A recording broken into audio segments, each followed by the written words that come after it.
Samsung завтра анонсирует свои Galaxy S8 и Galaxy S8 Plus, которые предполагаются по названию будут называться именно так. Здорово, овощи! Хотите немножечко свежегорелых пуканов? Сегодня с вами не Андрей Ковтун и другие хайподрочеры, которые обозревают пустые руки. Сегодня с вами никто иной, как я, Александр Мордынский, ведущий канала Matrix Paradise.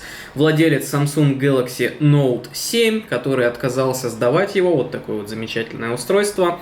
И сегодня у нас с вами, значит, 28 марта, а следовательно завтра будет анонсирован Samsung Galaxy S8. И все больше слухов, все больше утечек по этому поводу происходит.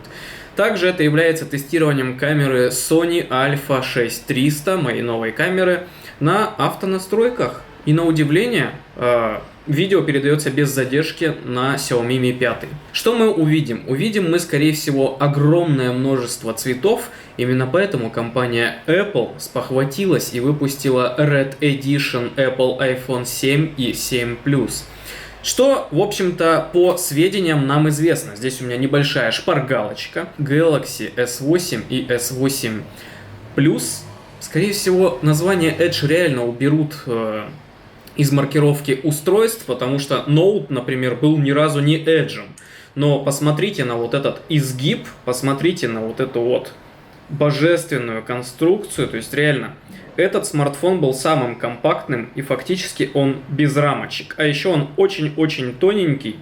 Ну и я говорю про дизайн, то есть Type-C-шечка, все вот это вот, скорее всего, останется точно таким же, каким оно вот сейчас и есть. Значит, будет у нас Type-C, естественно, вот этого пера S Pen не будет, скорее всего, оно будет в Galaxy Note 8, предположу, что все-таки устройство выпустят осенью, потому что, ну, без него никуда. Сканер отпечатка пальца и механическая кнопочка «Домой», точно так же, как вот эти вот сенсорные подсвеченные кнопочки, они исчезнут в нашем новом устройстве, и мы получим сканер приблизительно вот в этой области, то есть в области измерителя сердцебиения, в области вспышки.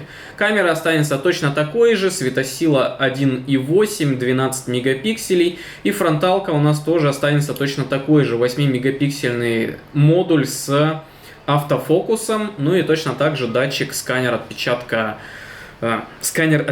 сетчатки глаза будет присутствовать точно так же, как Galaxy Note 7. Многие говорили, что эта функция херня полная нерабочая. Хуесосы. Работала она совершенно прекрасно, как на Exynos, так и на Snapdragon. Работала она посреди ночи, и работала она четко, то есть ни разу ошибочных срабатываний у меня не было. Тестировали 2 человека с разными глазами, перепривязывали отпечаток. И очень удобно, потому что когда у тебя, например, мокрые руки, ты просто берешь телефон, здесь вылазит область сканирования, вжух, буквально проходит доля секунды. Очень удобная фича. Итак, что мы получим по заверению многих инсайдеров? Получим мы экран Super AMOLED 5.8 с 2К разрешением, то есть 2960 на 1440 за счет того, что не будет вот этой вот полосы с кнопками, а будет сенсорная наэкранная область с выдвигающимися кнопочками. Такое решение у Samsung будет впервые, потому что механическая кнопочка наше все, как говорится. И вот этот вот механический запуск камеры с 2 кликами, он безумно удобен, без него я не знаю, куда буду деваться. Придется вот так вот, наверное, 2 раза дубасить по области. То есть, как фокус вообще работает? Смотрите, как работает фокус на Сонечке. Жух! И все прекрасно. Никаких нареканий нет. В общем, будем иметь мы 2 версии. Якобы с 6,2 дюйма и якобы с 5,8 дюймов. Я предположу, что скорее всего не будет таких версий. Скорее всего будет версия 5,5 дюйма и, может быть 6,2, если он реально останется по картиночке, как нам обещают, размером с Note 7, потому что это фактически самый компактный флагман современности. О Китай-фонах я вообще промолчу, они размером даже до этого не могут дотянуть. В общем, что у нас будет? Always On Display, конечно, разумеется, будет. Конечно же, у нас будет 100% маркий дисплей. Конечно же, у нас будут 100% ложные срабатывания. Без них никуда, потому что это согнутые края, это постоянно какие-то зацепленные участки. То есть без этого никуда. На S7 Edge это так и не устранили до конца, а на Note 7 вообще прошивок не было, то есть была прошивка только блокирующее устройство. Кстати, скоро прошивка до 0% выйдет. По начиночке, что мы имеем здесь? Здесь мы имеем Snapdragon 820 с повышенными частотами, 4 ГБ оперативы, видеоускоритель Adreno 530, тоже разогнанный до 650, по-моему, МГц, чтобы тянул 2К экран без проблем, без каких-либо. Либо Exynos 8890, который был на основе нейросетей сделан. Очень интересное решение было, очень помогало иногда в скорости запуска приложений, потому что реально смартфон обучался тому, чего вы делаете на нем. То есть он знал уже, вы возьмете его сейчас, запустите либо камеру, либо ВКонтактик. Заранее подгружал их в память. То есть никаких проблем здесь не будет. Будет две версии. Международная, то есть международная в плане того, что для Америки, для Азии она будет 100% на Snapdragon 835, а для СНГ, то есть там Россия, Украина, Казахстан и некоторые части, например, Европы, в Германии, например, выходят версии для Exynos. То есть на Exynos. Это 8-ядерное решение с видеоускорителем Mali. Оно очень хорошее, оно не греется, в отличие от Snapdragon. И я предпочту именно Exynos, потому что Samsung лучше знает, как ей заточить ее же процессоры под ее же телефоны. В общем, имеем 64-битный Snapdragon 835 245, 8-ядерный. 835, на минуточку. Этот был 4-ядерный, 820-821. Либо 8-ядерный Exynos Octa 8898M. Не знаю, что за приставка, поэтому не подскажу. Графический ускоритель Adreno 540, либо Mali G71MP20. MP обозначает количество графических ядер в видеоускорителе. То есть, чем больше, тем якобы круче. Но Samsung даже на слабеньком Mali 400 MP4 на Note 1 выжигал такие результаты, что йо-йо-йо, китайцам еще очень далеко. Операционная система Android 7 Nougat с интерфейсом Grace UX. Кто не знает, что такое интерфейс Grace UX, раньше он назывался TouchWiz, но потом в итоге его Samsung назвала, вот, не очень удобно, Grace UX. То есть выглядит это следующим образом. Сейчас на Galaxy S7 Edge выглядит интерфейс точно таким же образом. То есть все это было портировано с Galaxy Note, поскольку Note изъяли из продаж. В общем-то, интерфейс очень удобный, очень быстрый, никаких претензий за практически год использования у меня к нему нет. То есть Grace UX, TouchWiz, не TouchWiz, называйте как хотите, оболочка компании Samsung.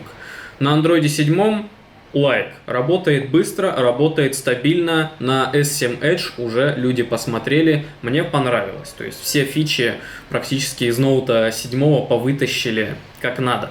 Оперативная память. Это больной вопрос для всяких муртазиных, которые любят попиздеть об информации, которая никогда не сбывается. Год назад, практически год назад, ладно, чего уж там, полгода назад, он нам обещал, он нам пиздел о том, что будет Galaxy Note 7, о том, что у меня уже там есть версия на тестирование, о том, что я видел уже на рынке, будет версия на 128 гигабайт или на 256 гигабайт накопитель и 6 гигов оперативы. Куча утечек, куча информации, в итоге такого устройства не существовало в природе. Есть единственная версия. 64 гигабайта накопитель, 4 гигабайта оперативной памяти. И 4 гигов оперативной памяти, скажу я вам, за глаза. Оболочка Android сжирает всю доступную оперативную память. Выгружайте, вы не выгружаете, но приложения грузятся молниеносно просто, и никакие лишние программы не будут вам мешать жить. Поэтому я думаю, все-таки останется 4 гигабайта оперативной, а 6 гигабайт, скорее всего, вставят уже в Note 8. Ну, точно так же, как это было с Type-C. То есть Type-C уже на рынке существует сколько? Год, два, а в S7 Edge, например, прошлогодний, его не завезли. Его завезли только в Note 7. Поэтому Samsung нужно что-то вам, собственно говоря, показывать. И говорят нам, встроенная память 64 либо 128. Скорее всего, это будет 64 гигабайта, потому что слот расширения, то есть как в Note, вот у нас комбинированный лоточек, как в ноуте, так и в S7 Edge комбинированный. То есть либо две сим-карты, либо одна сим-карта, одна флешка. Естественно, можно покорежить сим-карточку, как это сделал я, и теперь у меня здесь флешка на 128 гигабайт, 64 гигабайта накопитель и две сим-карты установлены. То есть никто не мешает вам покорежить, например, флешечку, подточить напильничком и установить и то, не выбирая что-либо. Скорее всего, так и останется, потому что иметь охрененно крутой флагман на рынке за большие деньги. То есть я почему на iPhone-то не ушел? Потому что у него нету двух сим-карточек и нету слота расширения памяти. А здесь вам, пожалуйста, Samsung, флагман, две сим-карты и слот для карточки microSD. Скорее всего, версия на 128 гигабайт будет представлена позже. То есть 7 Edge на 128 гигабайт появился на рынке лишь после отзыва ноута. То есть, опять-таки, вот такие вот дела случаются. Две нано-сим-карты, Dual SIM, Dual Standby. То есть две сим-карты якобы в сети одновременно. Ну, когда, естественно, вам на одну звонят, то вторая сим-карта становится якобы неактивной. На азиатской версии, то есть у меня на Snapdragon можно сделать как? Тут две сим-карты могут быть одновременно активные, и одновременно на них может работать 3G. То есть на международной версии такого не бывает. GPS GLONASS Beidou, не знаю насчет Beidou, потому что Beidou в предыдущих поколениях нет. Его ставили в Xiaomi, его ставили в Meizu, и то в некоторые модели. В последних моделях я его не наблюдал. Поэтому GPS GLONASS определенно, конечно, будет. Это уже must-have. Связь, полный диапазон, GSM, 3G, LTE. Никогда проблем нет. У Samsung полный фарш по начиночке сетей. Беспроводные интерфейсы 802 AS, ну, это уже все было. То есть ничего здесь не появится. Bluetooth 4.2. Bluetooth 4.2 не исключено. Здесь Bluetooth 4.1. И я его вообще никогда не выключаю, потому что он реально не жрет энергию, и у меня постоянно активен на руке Xiaomi-шный Mi Band. Поэтому мне удобнее, чтобы всегда было на связи устройство. NFC. Соответственно, NFC есть как здесь, так и в Galaxy Note 3. NFC вообще еще, по-моему, в Galaxy Note 2 ставили, то есть 2012 год. Так что с беспроводными интерфейсами у Samsung никогда не было проблем. Единственное, что убрали инфракрасный порт зачем-то. Что ж, две камеры нам обещают. 12 мегапикселей с оптическим стабилизатором, 1.4 микрон, Dual Pixel, 4K, там Full HD 120 кадров. Все это уже было в Note 7. То есть и 120 кадров, и до 480 кадров в секунду он пишет в режиме уменьшенного разрешения, и потом вы можете просто замедлять и увеличивать скорость, нужную вам. Соответственно, здесь у меня на выбор два стабилизатора. То есть я могу отключить, камера выглядит вот так у ноута. Точно так же, как и у S7 Edge, и у S6 Edge, и у S6. Эта камера не меняется уже достаточно-таки давно. Светосильная оптика, и я могу выбирать. То есть я могу ставить либо цифровой стабилизатор, либо оптический стабилизатор. В Galaxy Note 4 и в Galaxy S5, если я не ошибаюсь, можно было выбрать EOIS. Электронно-оптическую стабилизацию, когда одна стабилизация дополняла другую, получалась просто шикарнейшая картинка. Почему отказались здесь, я не знаю. Здесь можно выбрать либо электронную, либо оптическую. Датчик освещенности, куда же без него, датчик освещенности, офигеть. Это просто гениальное предположение, гениальная утечка. Ультразвуковой датчик приближения. Очень сомневаюсь, потому что у Samsung датчики приближения, они выполнены из инфракрасного. То есть инфракрасная засветка для того, чтобы сканировать вашу сетчатку глаза. Поэтому ультразвуковой здесь будет излишний, и скорее всего его не будет. Датчики ускорения, микрогироскопы, компасы, барометры. Короче говоря, датчик температуры с Galaxy Note 3 не ставили. В Galaxy Note 3 был датчик температуры окружающей среды. Очень позволяло иногда узнать температурку в вашей комнатке. Барометр в каждом телефоне нынче стоит, более-менее нормально начиненно. Аккумулятор на 3000 мАч нам обещают в Galaxy S8, а в Galaxy S8 Plus обещают аккумулятор на 3500 мАч. Якобы он взрывался из-за того, что недостаточно места и большая емкость. Это все был полный пиздеж, потому что в Galaxy S7 Edge тоньше, чем Note. Тоньше. аккумулятор там емче, чем здесь, то есть там 3400 мАч, если я не ошибаюсь. На полные сутки с утра до вечера в режиме нагрузки хватает. Уменьшение емкости оправдано, на всякий случай вдруг еще раз жахнет. Не допустим такого снова. Говорят нам, что будут у нас в комплекте наушники AKG. Я очень сомневаюсь, потому что встроенная вот такая вот родная гарнитурка от компании Samsung очень неплохо себя показала, и мне она вполне понравилась. Единственное, что провод марки. Я бы доработал, и, скорее всего, мне кажется, сделают ответ Apple AirPods, которые беспроводные. Мне кажется, но это лишь только мое мнение. Обещают Quick Charge. Quick Charge в каждом поколении самсунговских флагманов постоянно внедрен. То есть это не оспаривается, это ничего нового. Единственное, что USB-C нужно сделать в версии 3.1, потому что здесь, по-моему, он либо просто 3.0, либо 2.0. Ну, скорость не такая огромная, как было раньше. Внешний вид нам обещают, да точно такой же внешний вид нам обещают. Экран от краешку до краешку, и в принципе меня это более чем устраивает, но я бы отказался наконец-то от рамок. От скругленных рамок, потому что вот я, конечно, понимаю, что выглядит-то оно очень круто, вот это вот, но практическая ценность без чехла пользоваться иногда просто невозможно. Бывает такое, что ты пользуешься, все прекрасно, все хорошо, ты приловчился держать устройство вот таким вот образом, чтобы не нажимать на эти несчастные рамки. А бывает такое, что ты включил YouTube, и пошло у тебя бесконечное листание, удаление комментариев, написание, лайки, дизлайки, потому что просто боковая панель среагировала на твой палец, на который она всю неделю не реагировала. Уберут вот эту нижнюю часть и сделают полностью все дисплейчиком. Ну, как было в Xiaomi Mi Mix, как было в Sharp Aquos. Я думаю, что решение давно уже имеет место быть, и новый LG так, например, и сделали. Единственное то, как замаскируют вот эти вот все убогие датчики. Ведь на черной версии этих датчиков-то практически и не видно, а на белой версии, на цветной версии эти датчики таращатся просто вот в глаза. Корпус защищен от пыли и влаги по стандарту IP68. Да, конечно, будет защищен, потому что в S7 Edge он защищен, в Note 7 он защищен, я с ним и в океане купался, и падал на меня пару раз, за это время ничего ему не сделалось. Gorilla Glass 5, скорее всего, будет, потому что это первый телефон был с Gorilla Glass 5, и она прекрасно здесь уживалась. Единственное, что, по-моему, задник у него сделали из Gorilla Glass 4, и вы знаете, отличий никаких абсолютно не нашел. Доделали бы олеофобку, чтобы он не выглядел вот так убого после пары минут мацанья в ручках. Пишут, что мы, скорее всего, получим дисплей с соотношением сторон 18 к 9 и скругленными углами.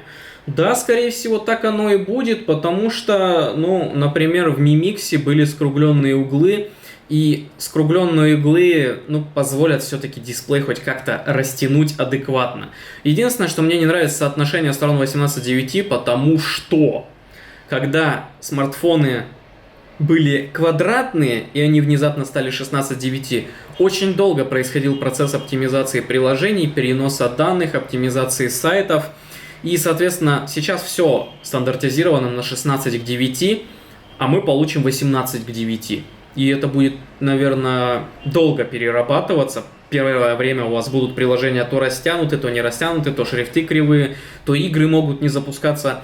Это стандартно, точно так же, как и при любом обновлении. Собственно, нам обещают вот такую вот замечательную картинку, на которой Galaxy Note 7 посередине между двумя новыми устройствами. Скорее всего, да, потому что Samsung реально может сделать компактное устройство, в отличие от других компаний-балаболов, которые не могут свои 5,5-дюймовые убогие вот такие вот рамки и сзади яблочко сделать покомпактней немножечко. Делают огромный кирпич, который в карман не залазит. Always On Display. Вот он, Always On Display. Совершенно потрясающая функция. Отжирает приблизительно 5% батарейки в сутки. Но выключать я ее не собираюсь. Еще очень удобное решение. Вы берете, например, смартфон и натираете ему бортик. То есть натираете ему бортик, и сбоку вылазит уведомление. То есть если есть какие-либо уведомления у каких-либо приложений, то вылезает вот такое вот уведомление. Соответственно, у меня здесь включен сейчас VPN. Очень удобно, если у вас несколько уведомлений, вы можете их пролистать и пометить, что окей. Либо просто смотреть часики, календарь, все это кастомизируется вплоть до того, что можно вывести черно-белую фотографию на этот режим Always On ожидания. Интерфейс Android Nougat, Galaxy S8, наэкранные кнопки, многозадачность. Да, в настройках можно будет изменять 100% положение кнопок, потому что вот это вот расположение назад, то есть вот так, назад, домой, многозадачность, оно у Samsung уже устоявшееся. Оно устоявшееся уже много лет. Но кому-то, например, после Nexus будет удобно, чтобы кнопка назад была здесь, а у Samsung здесь многозадачность живет. Поэтому 100% в настройках можно будет поменять расположение этих кнопок. Собственно, по жестам. По жестам у Samsung тоже всегда все было прекрасно. Можно эти функции дополнительно активировать. Важное нововведение. Интегрированный в оболочку голосовой ассистент Bixby или Bixby, по заверениям производителя, предлагает новый опыт взаимодействия со смартфоном. Короче говоря, он будет якобы облачным ассистентом. То есть здесь есть «Привет, Galaxy! Да, чем я могу помочь вам?»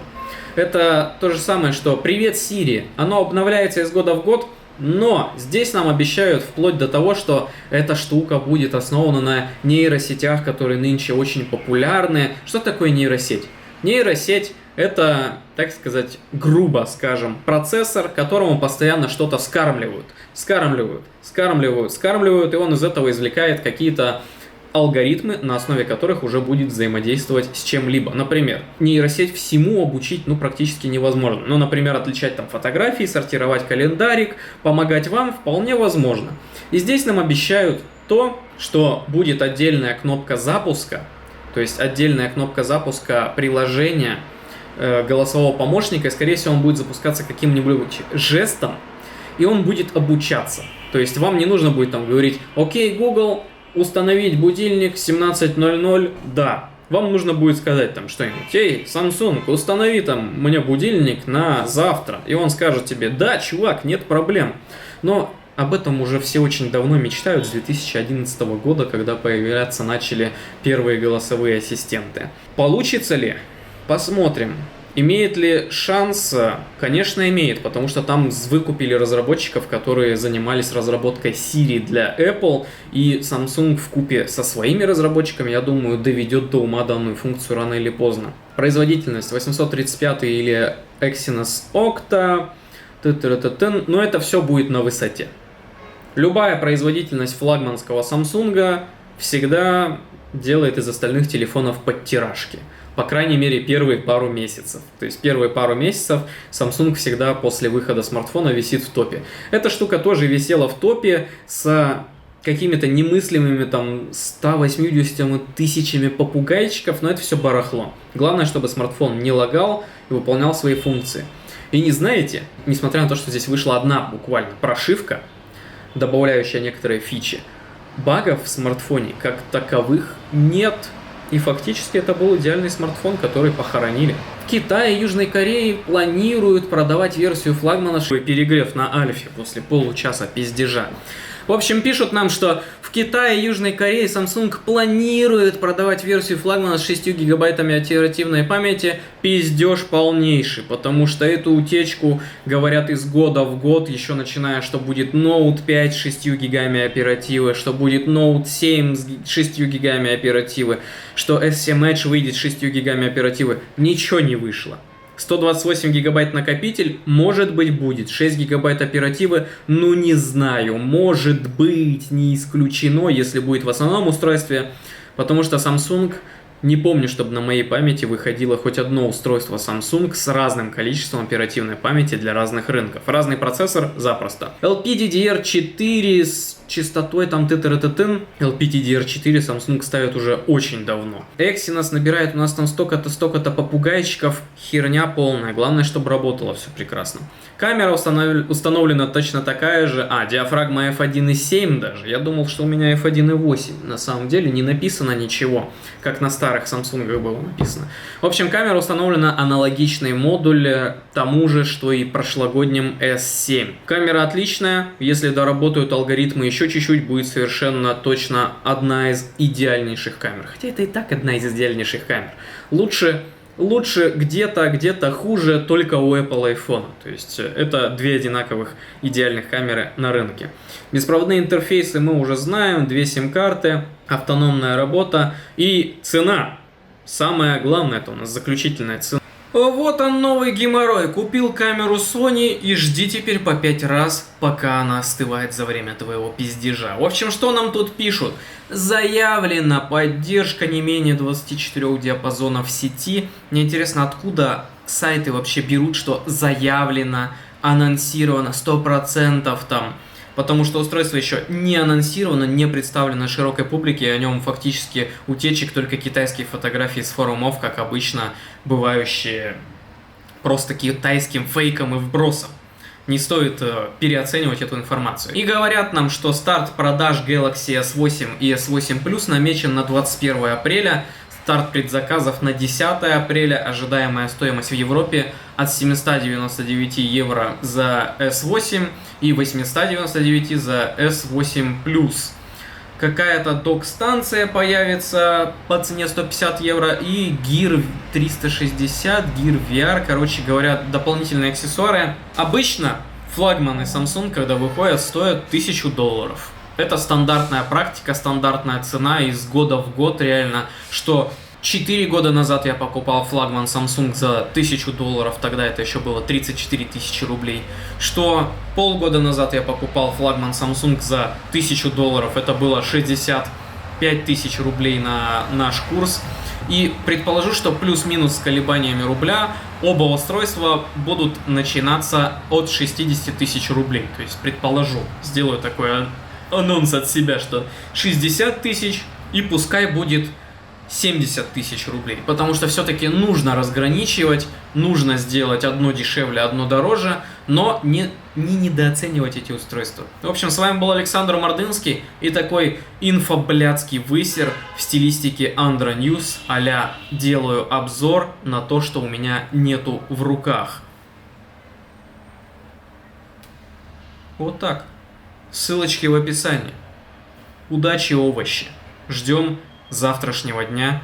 Завтра покажет, кто был прав, а кто был неправ.